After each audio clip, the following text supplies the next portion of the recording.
లోకం ఒక మాయని తెలుసుకున్నాను.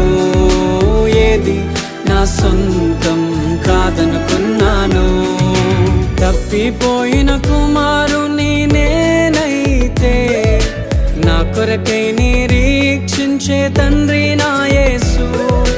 తప్పిపోయిన కుమారుని నేనైతే నా కొరకై నిరీక్షించే తండ్రి